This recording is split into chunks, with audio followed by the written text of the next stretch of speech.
Janome. Janome's edge-to-edge template set has a template called the Deep Oval Mini Arc, and it makes beautiful clamshell style designs in different sizes. So we've got it right here for you to see. So this one is 4 inches at the bottom, and then there are different depths that are proportionate. It's kind of like an oval. So 4, 3, 2, and 1.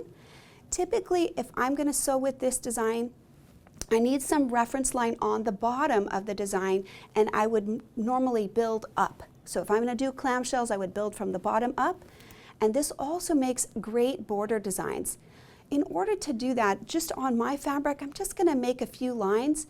But if you were at home and you had a seam line is an excellent reference for any templates like this. And you can use the math here, like if you know how big your border is, you may choose a design that would be easily divisible. So if my border is 24, I could use 4, but I could also use 3 depending on how tall. Both of those numbers would fit in there pretty well.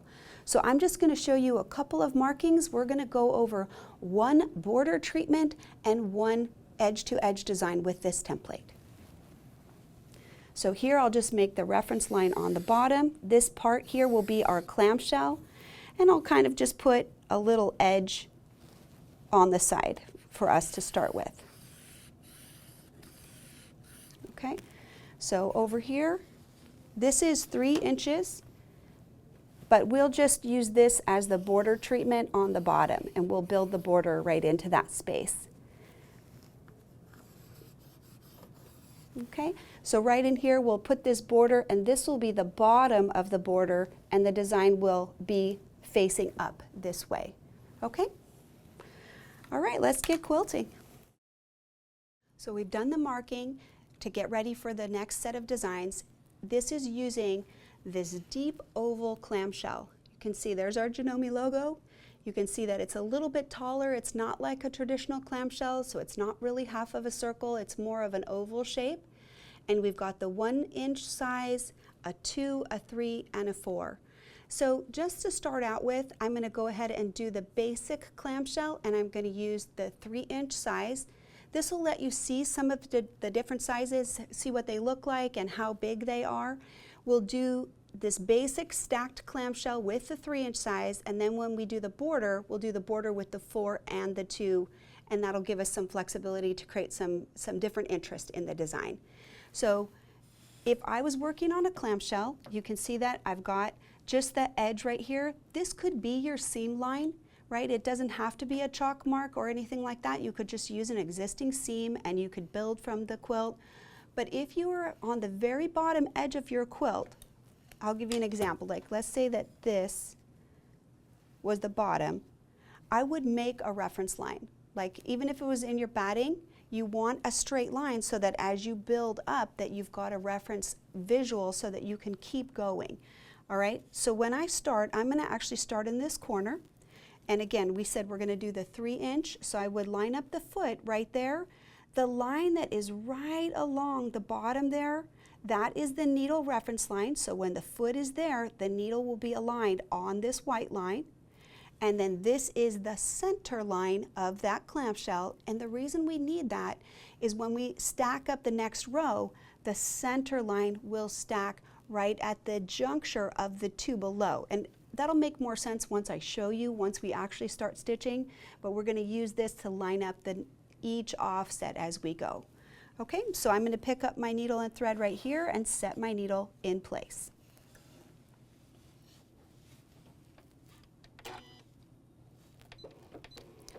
Always, for any quilting application, make sure you're picking up that bobbin thread, make sure it's on top, and then I'm going to set my needle right in position. Today I'm using the M8, and it's got a thumb wheel right here which allows me to precisely position the needle right where I want it. So I have the needle right in the very corner of that little juncture of the chalk right there. So right now when I line it up, I want to be careful not to put pressure down here.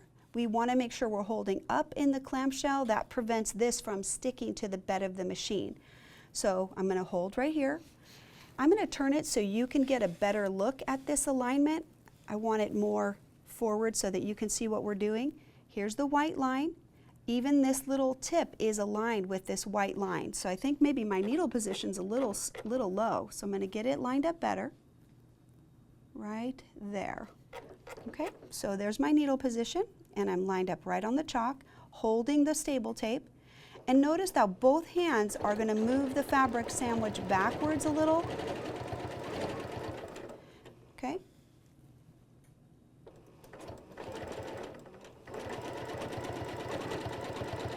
I want to keep my fingers out of the way, so if I see that they're getting close to the foot or getting close under here, that's why I was adjusting my hand as I go. Now, to get the next one, just scoot it over. I'm going to, again, line it right up on the chalk line, and here we go.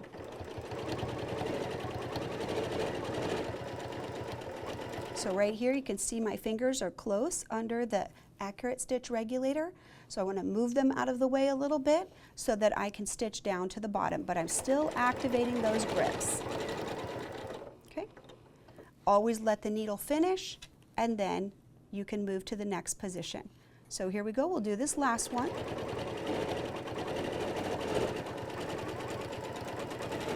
Now, we're at the bottom, and I don't want you to let go. When you sew down to the bottom and you're at the very base of the clamshell, to go up to the next row, I want you to sew back up to the top, right to that center line that we showed you before. So before I let go, I'm going to go backwards until my needle is right at the center position, right on this center chalk line. And what that does is, this is how tall the clamshell is. So now I've already gone up to the next row. I'm already staged, ready for the next clamshell. What's important is, once we move up to the next row, you've got to put the little tail in before you start going backwards across the row. So what I mean is, I'm going to hook this on here, and half of this clamshell right here, we've got to stitch that. So I'm going to show you real quick. This little tip on this side, we would line that right up. I'm going to turn it so you can get a better view. Okay, right here, this little tip should be aligned right to the top of the clamshell. This reference line is the alignment. So right there, that's the visual, so we can line it up so it's straight across. Whereas if we did it like that or like that, that's not aligned. We're looking for this line and the tip here to be lined right up on the tip of our clamshell right there. So as I said, we need to go half, we need a partial. Okay, so right now I'm right in the middle, aligned, and I'll just double stitch that area right back down to the center. I'm not too worried about having 2 rows of stitching. As long as they're on the ruler and they're nice and clean on top of each other, people won't really notice that when you have a bunch more clamshells, so I wouldn't get too worried about that. What I don't want to do is travel up the side and try to guess how far I'm going, and maybe I got to the right place and I have to go back and forth a few times to find it. This way, I know exactly where it is. So once I do this little leg right here, I'm just going to scoot over, and again, here's my white line that is that needle reference, and it's lined up right on the tip. The other line that we talked to you about was this line down the center, and that line should align right down the middle right here. So visually, in your mind, I'll use this as a little straight edge. I want you to think about it like this, okay? You're going to put your clamshell on there, and that white line is going to go all the way down right through this intersection. So as you're lining it up, that's what you're looking for. You're looking for your clamshell to line up. So I'm going to hold up here, and here we go.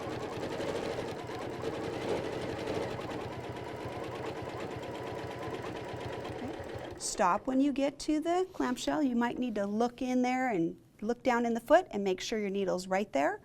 And then just scoot over, line this up on the line, and check right here that this is coming right down. And mine looks pretty good right now. It looks like it's coming right down the center of that V down below.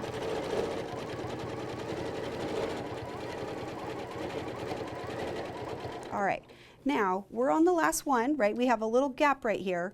And what we need to do is we're going to sew up half. So you can see we're lined up right on our chalk line, and we're going to sew up to the top, and then we'll stop. When you're on the offset where you have the half, we're already at the top of the design, so we don't have to sew anywhere else. We're already at the top position right here, just like when we sewed up to it, we're already there. So all we have to do now is just align the ruler, and we'll sew back the other way. So this is this number 3. So I'm just going to hook it around the foot. And again, this is going to line up right at the tip right there. And now we'll get sewing. I can see also, this is the white line. You can see that it goes right down the center of its little partner down there.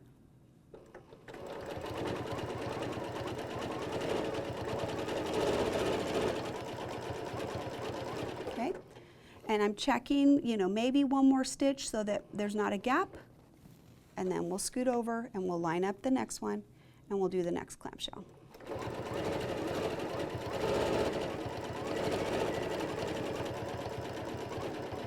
Okay, right there, and this is that last one.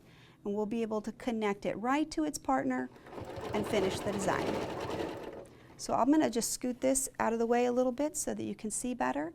But it's already going to connect. I can see that it's right at the 1/4 inch, right there at the tip where it would close the design. So these are tall clamshells. They're kind of like the Easter egg clamshells, you know. They look more egg-shaped because they're taller than they are wider. And you can see that they're really fun to do. And at this size, this is the 3-inch size, they quilt up really fast. You're going to be able to get a lot of real estate taken care of very quickly. So I really recommend these as a fabulous edge-to-edge.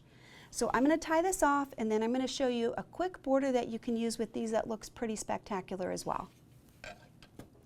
Pressing that reinforcing button, I'm just going to close off the design and stitch just a little bit in the existing line. Those stitches are very, very small. Just pull this out and hold your top thread. We're going to line that needle up, down and up, and there's the bobbin thread right there. Go ahead and pull all those threads to the top, and then we'll just cut them and we'll be free. Here I'm going to cut this now as well. Okay, so there's just a very quick look at our clamshell right there. And you can see those are pretty tall. There's a lot of open space. This is a great ruler then. If you felt like you were capable, you could put some free motion in those spaces. It does look really, really great when we add a little bit more definition in there. But this is a very effective classic quilting style. It's good for modern quilts, it's good for traditional quilts, and it does really make a big impact on the quilt. It has really good texture. All right, let's get set up for our next design. What I'm using here is just this bottom line right here, and we'll just put a little border fill in there. I'm going to use 2 different sizes on the clamshell, and what I would do is, if I was doing this in a border, a way to make sure that it'll fit in your border is to go ahead and lay it on the border seam on your reference line, and then this is going to quilt a 1/4 inch away, right? We talked about that with our spacing gauge. Okay, so this is the 1/4 inch spacing gauge, and this width is the distance that the needle is away from the foot. So as the foot is stitching right there, the needle is going to sew a 1/4 inch apart from that. So you can always lay the ruler right on your existing border, and then you'll be able to see, is this too tall? Is it not tall enough? I always recommend doing a quick check like that to make sure that it's a good fit for the space, because you don't want your clamshell then to sew outside of your border space. Okay, so we'll just start on the end over here. We're using the 4-inch this time. Okay, and again, I'm going to put my needle in and pick up that bobbin thread. If I had a border space that was unknown in terms of its length, you can always mark the center of it, and you would sew out to one side and then sew from the center out to the other side. And that way you could center that right along the space of the quilt, so that either your first hump in the center is centered right on the quilt space, or maybe the V is centered right on the center of your border. Those are just some options that would allow you to make sure that the border is symmetrical and you don't end up with a full clamshell on one side and a half a clamshell on the other side. So that's a good way to balance the design if you're working with a border and you're not really sure how many can fit in there. So we're right here at the tip. I'm going to line this up right on the foot hook. And again, this is the chalk line, so I'm lining it up. And I'm going to hold up in this clamshell to make sure I can get some good movement. I need to sew that way, basically pushing that way to get up towards the top. With the clamshell, when you're coming back down on the gravity side, you know, you're falling off of the mountain, what I try to recommend for people is just make sure that you're really keeping the foot in good contact. So you'll see right here my hand's kind of crunching up. So I'm just going to scoot it down a little bit. Okay, I'm on the reference line, and then I'll just scoot this over, line it up right on that chalk line, and here we go.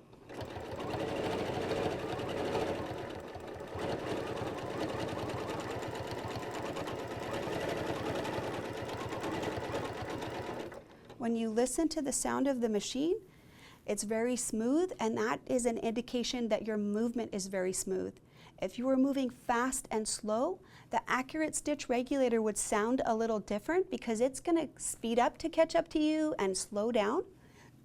One of the training tools that I like to tell people is the smoother you can make your regulator sound, then the regulator is retraining your movement and helping you to sew more smoothly. All right, let's put one more in, and then we're going to add this fun embellishment here.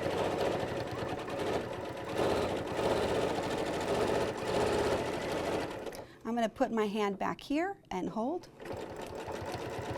just so I can have a good pressure. Now, let me show you real quick. This is pretty big and it's pretty open.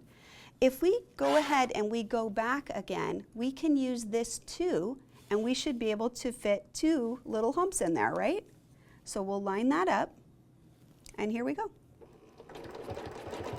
So if we want a little bit more detail in there, this way we can add just a little bit more fluff into the design. Okay, so that would be one example of something that we can do to create a little bit more interest in the border and a little bit more quilting as well. So again, if you use the 3, you could use the 3 and the 1 because those would match up.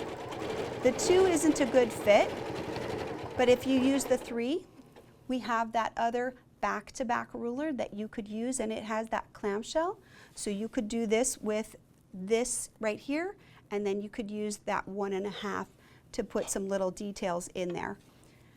I'm almost back down to the border, so you can see how this is going to look. Okay, I'll just scoot these threads over. I think I sewed through that one. All right, once we close it out, I'm going to add one more detail on here that'll be kind of fun. All right, so this is what we look like. It kind of looks like, you know, some space age, you know, kind of a thing. But let's go ahead, and I'm just going to put my ruler right here on the center, and we're just going to add a detail. So I'm actually just going to lift this up and jump over. When I line this up, I'm going to put that right on the center line like that, so right in the middle. This is another way that you could add more detail to this design. When you're doing the borders, you can do an offset. So let me get my needle right where it needs to be. Okay, so here I'm lining it up right here on this, and I can just do another row.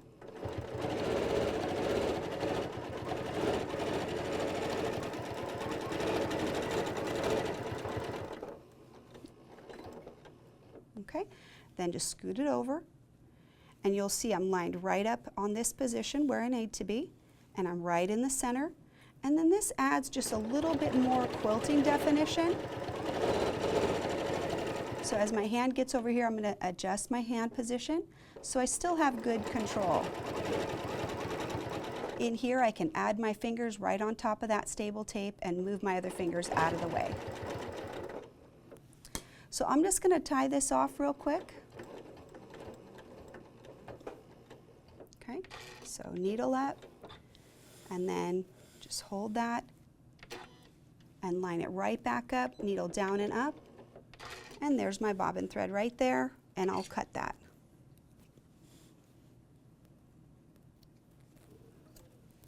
Okay.